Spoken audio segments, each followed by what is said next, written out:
The magic you cast in use be wise and true. Do good unto others, for threefold it shall return to you. If ill will moves your hand, and woe strikes in your wake, threefold it shall return its might, threefold the curse will take. Hi, friends. You're listening to Beyond the Pages with Sarah and Savannah. So today we are talking about Bewitched by Laura Thalassa. So the first person we're introduced is the main character, Celine, and she is a 20-something young witch who is starting her witch career. So what did you think of her? So we started off with her trying to get into this school because she has this memory loss issue when she uses her magic. The thing I don't understand is at the beginning, she's living on her own and her parents are off on a vacation and isn't really in the picture. She talks to them like maybe once. And I'm like, so you're just here by yourself in this world with no help, no money, like trying to get into this coven who doesn't want you because they don't think you're an asset? I kind of wondered about her family as well because you're right. I don't even know if she does talk to them once. She hears from them, but I think it is like an email or a text. I have a theory that we'll discuss at the end, um, but I don't know if her family actually exists, is my thought. Interesting. Yeah. You know, she is a good character. I can't say she was my favorite character that I've read, um, but she is resilient. You know, every time she uses her magic, some memory is taken, but she still finds a way in order to keep moving forward. She has some goals in mind, and nothing is going to stop her until she gets what she wants, which honestly, I really like in a character. I don't like the whiny characters. You say that every time. Yeah, she does lose memories every time she uses magic, and she has no control over what memories that is that she loses. And she's like, magic is part of my life. If it means losing memories, then that's what's gonna happen. I'll keep notes on everything that happens in my life. And it seems she also generally has bad memory. Like even without the use of like even when she's not using magic, she just doesn't have a great memory. Yeah, and throughout the book, it kind of annoyed me a little bit because of the memory loss. I didn't like that storyline where she has no memory of anything. I don't know what it was. It just annoyed me a little bit. That's like, really, you can't remember that? Like, You can't remember you're supposed to go to a party next weekend? literally. But for somehow you always remember your best friend's name. And there's the one memory when you were a child, you can remember that, but you don't get to choose the memories, but somehow all your memories are still being taken away from yesterday. So yeah, she's okay. She's an okay character. I'm not gonna say she was great, but Hmm. she was okay. So at the very beginning, her whole task is to get into this coven. This coven is called Henbane Coven, and a witch, in order to get a really good job, needs to be part of a coven. Plus, they teach her how to use her magic to her fullest potential. Yeah. Henbane seems to be a cross between a secret society and a university almost, except within the world of these magical creatures, including werewolves and all mages and sorcerers and witches. It's not a secret.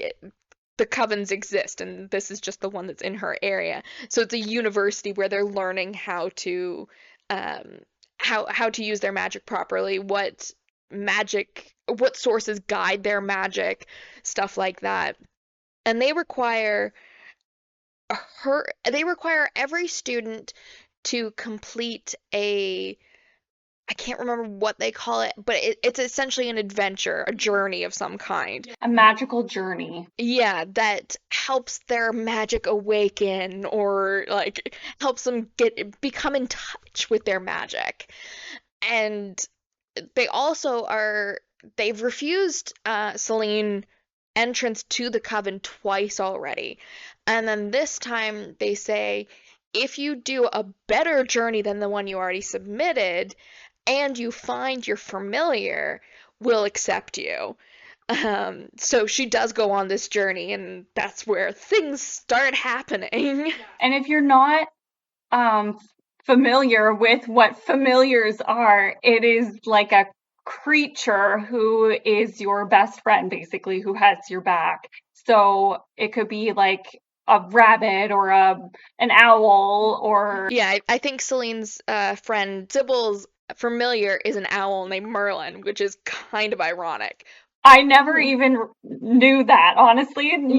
To go on this journey, she decides to essentially spend all of her money in a drunken haze to go on a cruise through the Galapagos Islands. That's her intention.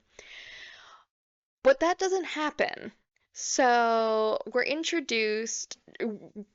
Actually, I'm not even going to get into who we're introduced to yet.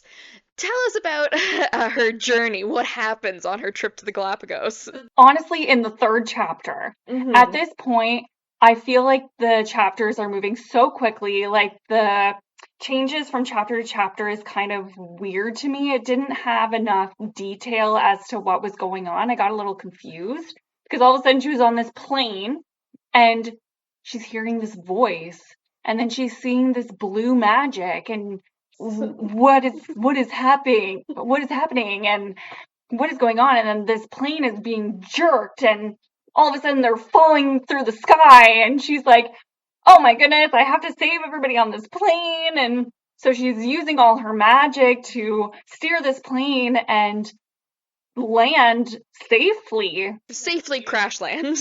Yeah, exactly. Unfortunately, they still crash after this like huge fight with this magical whatever to get to the ground. So when she gets to this ground, she still hears this voice, my queen, my empress, come to me, come to me. And she has no memory of what actually happened during the plane crash at that point because her magic took away her memory of the plane crash. So they land on this island and she's going through the forest and she meets a panther. Mm-hmm. And this panther turns out to be her familiar. Who she names Nero, as in the Roman emperor. Exactly.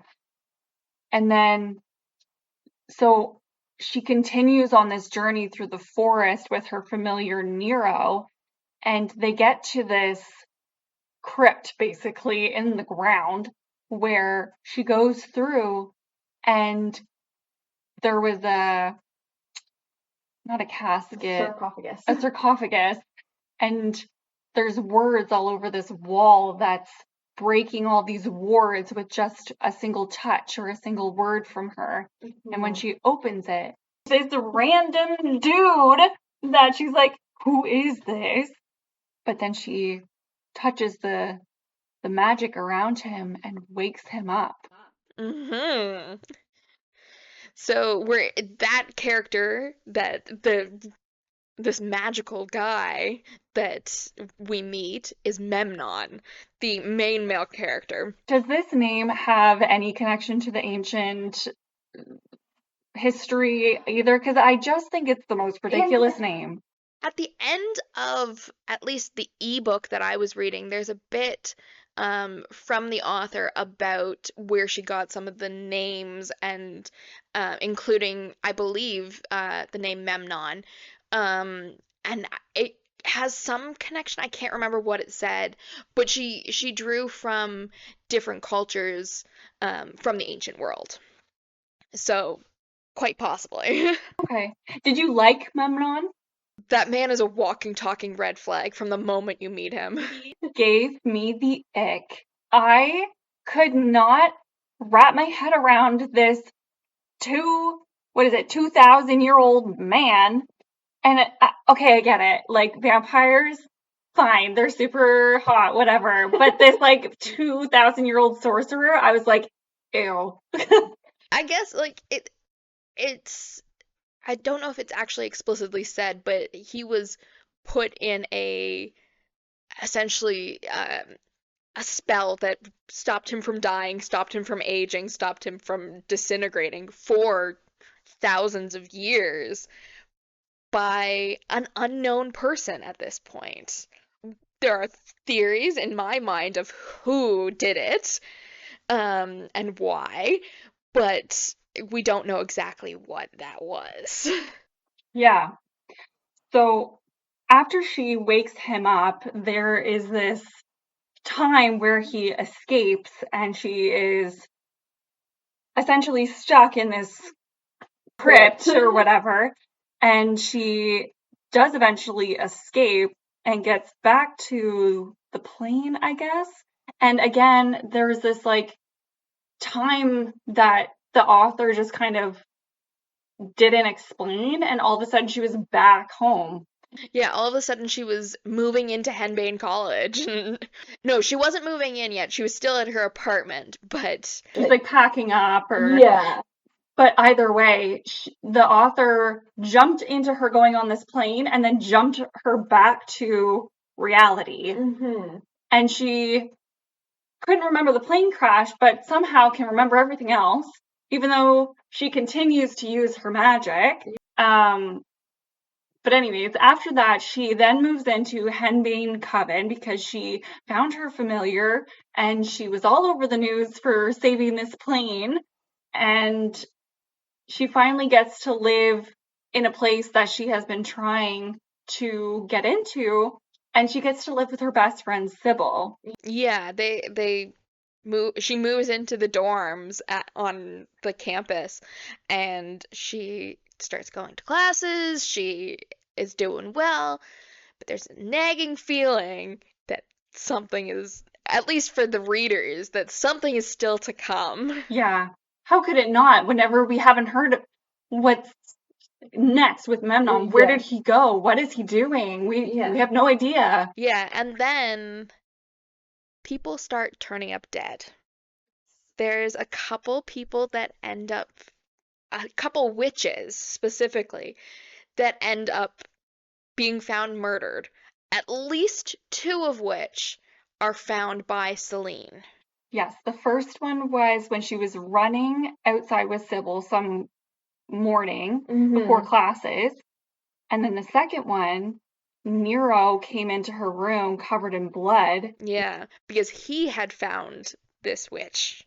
And during that time, when she went to go investigate, the witch was killed with dark magic. Mm-hmm. Did they say dark or did they say blood? I think they said dark magic because it seems there's a difference between dark magic and blood magic. Because blood magic, in my mind, how I'm interpreting it is blood is what is used to draw the magic, be used as, I think they use the word tithe, what's being paid to do the magic. Dark magic, on the other hand, is magic from hell. Right. And I couldn't remember which one it was because the way that she was killed, her organs were essentially ripped out of her body. Mm-hmm. So either way, if it was dark or blood, either one could have been used. Absolutely. But I do think they said it was dark magic because dark magic leaves behind a residue. Yes. Yes. And Celine could see that residue. For whatever reason, it wasn't. Nobody else mentioned seeing that residue at the time, but Celine does mention it. Yeah. And after she finds that that witch, there are two cops that get involved. I can't remember either of their I names, call but them Mr. M and Mrs. H because one was a girl and one was a man. Mm-hmm. But throughout the book, they do arise a couple of times. Yeah. But even after that, there's a class that's Celine goes to, and it's essentially to see what your magic gravitates towards, what helps it grow. And her magic is the same substances that is Henmain Coven's priestess. They both have the same type of Or at least some of the same affinities. moon and the ground, I believe. Yeah, the moon, earth, there was, I think, something like a terracotta pot or something ancient, something very old. Um, and there was something else, and I can't remember what it was. It may have been water. Was the Yeah, other one. they didn't go into much detail with that, and they didn't elaborate even at the end. There was something that kind of, you're like, oh, wait a second, something about the moon. They do the moon. They do say a little bit about that the phases of the moon could increase her power in theory. They like that could be triggered Yeah, or that could be connected. I have a theory in my mind, but it connects to um, the thing we're going to talk about next, which is about a third of the book and maybe closer to half. She goes to this party with Sybil. They party a lot. Like there's a few parties they go to. There's one at the beginning, one a couple in the middle, and But this one in particular is on the lycanthrope or wolf the werewolves. property. And when she goes there, we meet a boy. His name is Kane, and she's had a crush on him for some time. Since they were in high school. And during this time is when he realizes, oh, I think I might like you too. And she finds out that she forgot that he asked her out once before when they were in high school, and she didn't show up because she didn't remember it. Yeah. So this is kind of where the book changes a little bit. I felt like the first part of the book was a little slow, a little boring.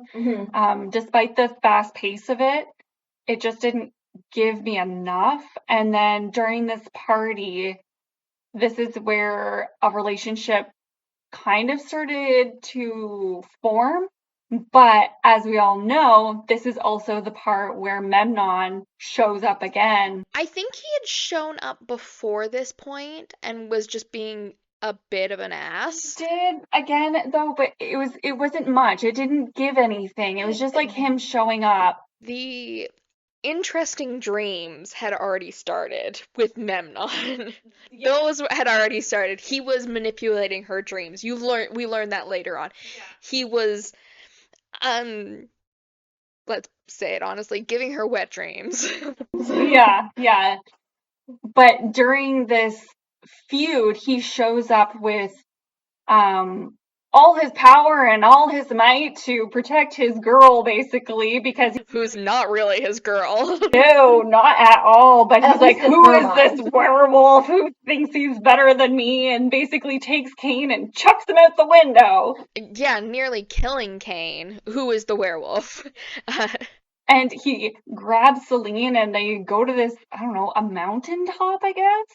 And it's just essentially like fighting at the top of this mountain. Arguing. And there isn't too much magical struggle at this point. It's just. Yeah, they magically struggle a lot. Like there are a few times where they have arguments where magic is involved. And Memnon vastly overpowers Celine. So Memnon tries to kill Kane and threatens to kill him slowly if Celine doesn't break up with him, essentially. And Celine at this point she goes back and forth with her feelings. She's like, why do I like this person? Like, I don't really like this person. And so our brain and our theory is that they're connected somehow, which is why she can't really pull away from the fact that he is a red flag, a major, major red flag. Yeah. And yet somehow she still likes him. Yeah, exactly. And it does get introduced the idea of soulmates. And in this world, soulmates isn't just who you were meant to be with. It's an actual magical type, like witches and mages and sorcerers and werewolves. You can be any of those and a soulmate as well. And that will come up when you are tested as a child or as a teenager. When she went to high school, that was because that's where she got the information from her high school about her awakening, I think is what they refer to it as.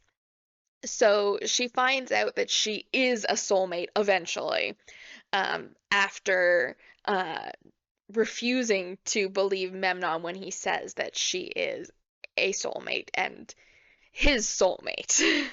Yeah. He is constantly trying to tell her that you have been my soulmate for 2,000 years. You are Roxolana, which is also a weird name.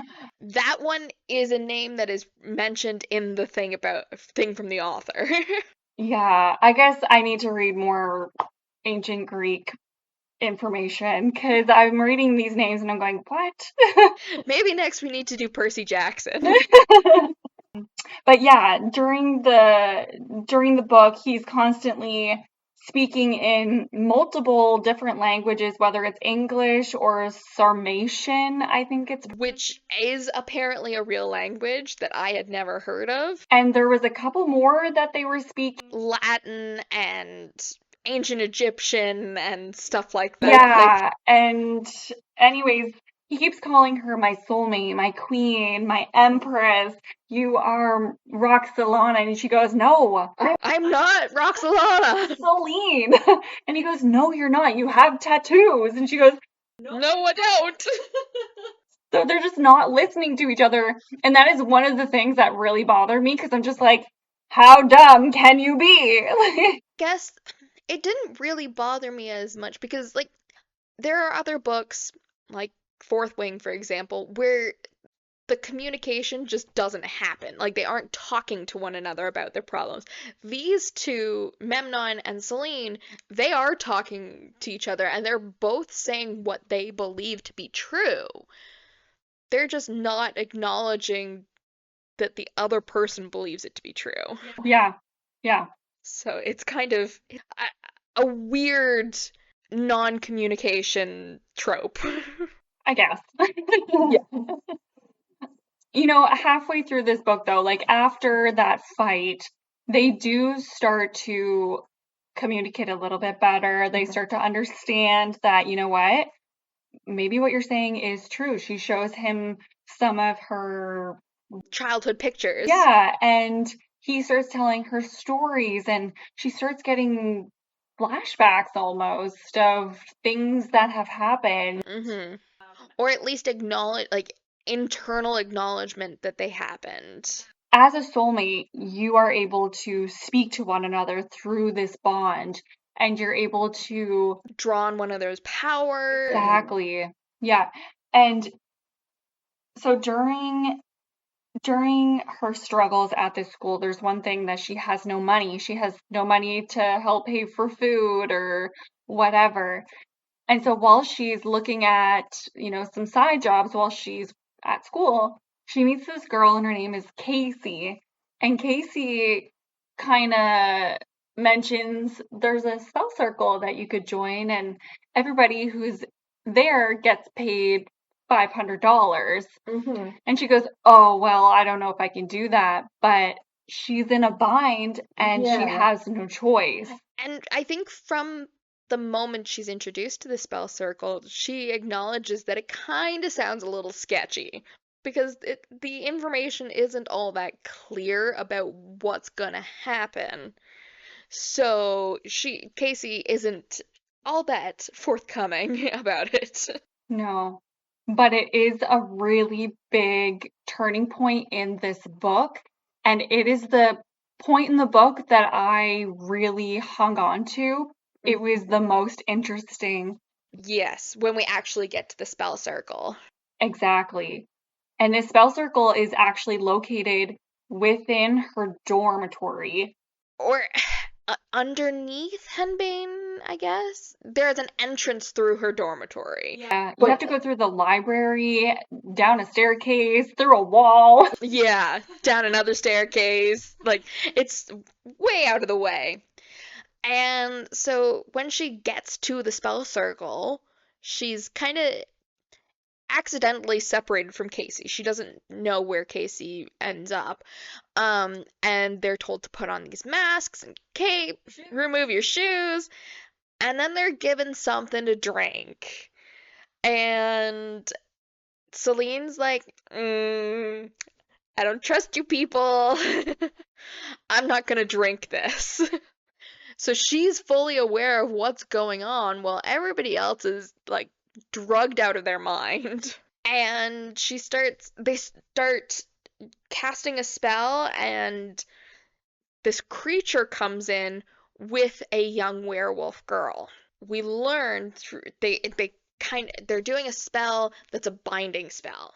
So they're unwillingly trying to bind this young werewolf to the priestess of the spell circle. And Celine's like, this is wrong. This werewolf girl is completely out of it. I need to get her out of here. Yeah, and she was only like 14 or 15. Yeah, she was young. Yeah. So Celine pretty much, steals her and starts running through this tunnel, and then all of these witches are after them and they're throwing magic at them, and they're trying to basically kill Celine so they can get this wolf back and finish the binding spell. Yeah. Celine doesn't understand why it's so important. All she knows is, I need to get this little wolf to To safety. to her own land. Mhm. And so throughout this whole time, there's, battles with this creature that turns out to be clay. And then there's battles with all these witches, and Nero ends up killing some of them, and she ends up injuring some of them.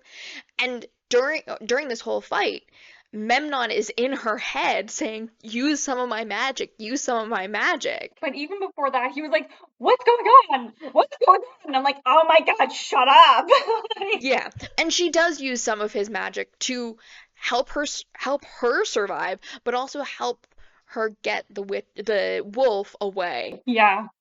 I feel like the author did a really good job of describing what was happening and really pulling you in and feeling the adrenaline that Celine was feeling. I know I did. Like, I was sitting absolutely. with my book and I couldn't look away. I needed to know what was happening. I needed to know if she was going to be okay.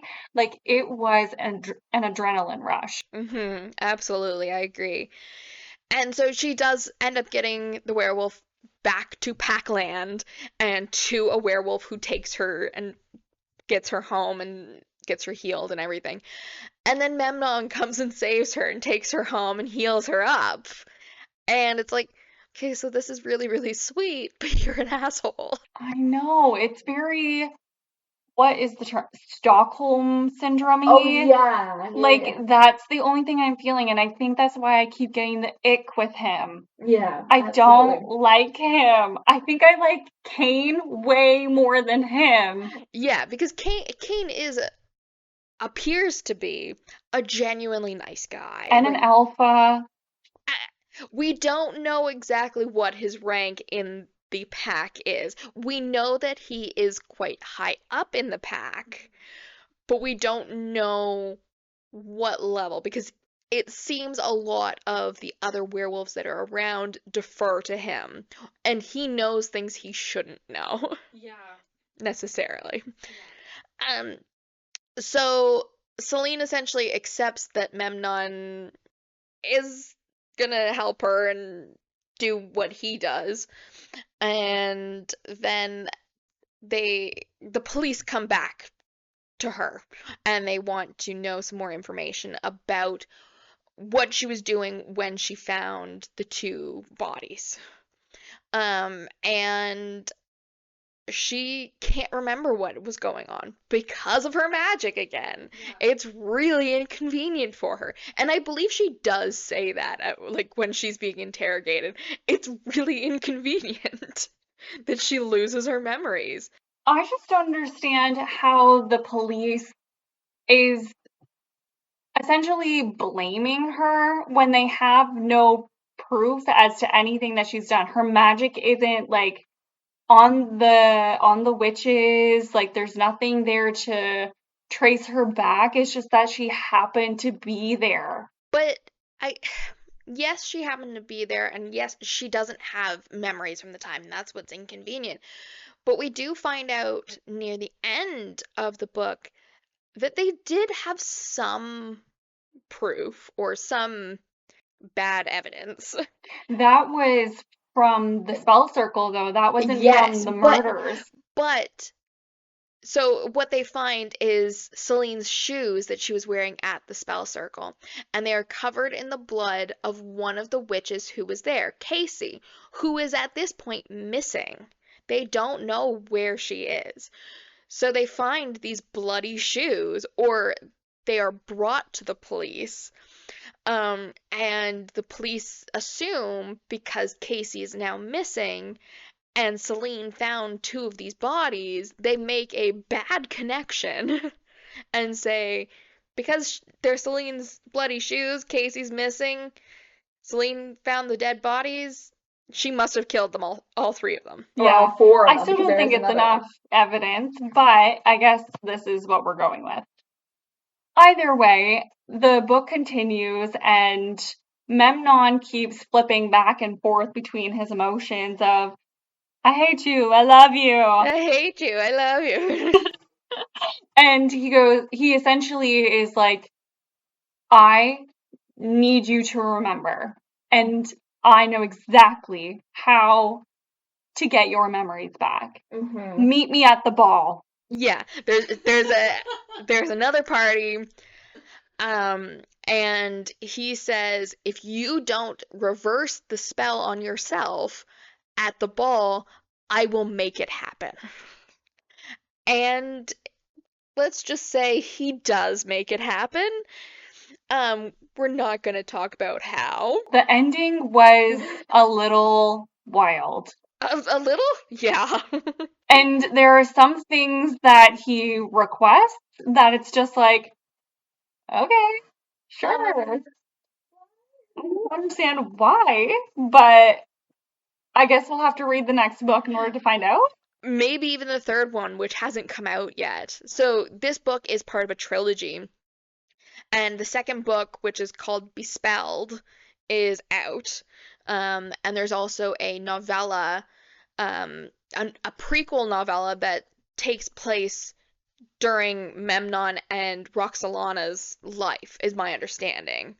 Um, I haven't read either of them, and I know you haven't read either of them. You finished this book last night, so I finished this a week or so ago. Yeah, I just found this book a little, I don't know, it was hard to find it exciting.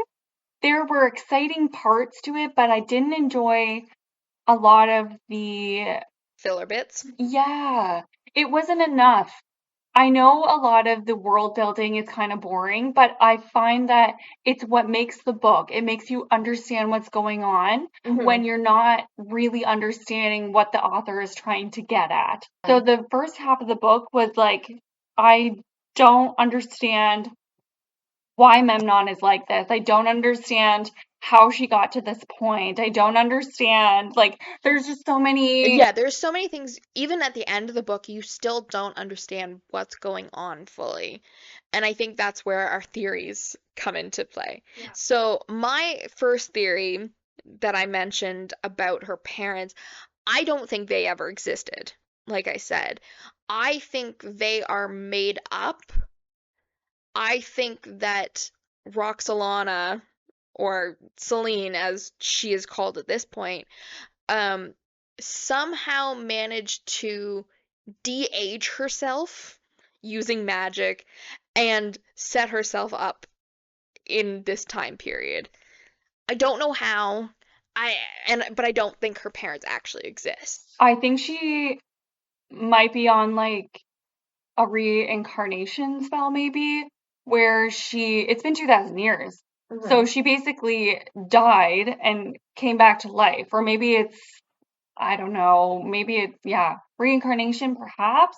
Or maybe she was frozen in time. I don't know, because she was a child again. Yeah, that's what I kind of mean. Like, I kind of think she may have been frozen in time, but then was unfrozen and de-aged herself to a child. But I don't know why. Why then? Why it happened at all? But do you remember, I know we didn't talk about this, but during that time when they were in her room at the very end and things were happening backwards, she was a child during that one of those times, and it Yes. was like her parents didn't understand why she was like this. I don't know. I feel like maybe this book is the beginning to something better. You know how sometimes whenever you're reading a mystery book and you don't get all of the details till the very end when they're explaining how everything happened? Yeah. I almost feel like that's this type of book. Yeah. Yeah, I agree. So you had some theories. What are your theories? I don't have that many. I just feel like this book is missing a lot. Yes, absolutely. It's in the next book. We don't know yet. But one of the things that I was thinking while we were talking earlier is, what about Nero? How is he still alive? Yeah, that's a good question because I believe Memnon says that Roxolana's familiar was a panther as well. And so in theory, this panther was perhaps guarding the temple tomb where Memnon was. I don't know. Like, there's different things like this that I'm like, this doesn't make any sense. Also, where does Memnon keep getting all his money? Very good question. Well, I think he says that, well, we know that he can manipulate people and manipulate things, so it may just be that he's manipulating people because he's an asshole. Because this book takes place in the modern world, do you think in the next book or two it'll be a story of him trying to conquer, where are they living? Maine? No, San Francisco. San Francisco? Other coast. Like, I don't know what he wants. Do you want to go back to Peru and steal Peru? Like, I I do think he's going to try and conquer the world. I also think Celine's going to stop him. yeah. So I have one last theory.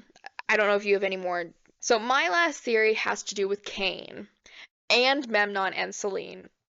When Celine is looking up the definition of soulmates, it says something about being bound to one person or a group of people.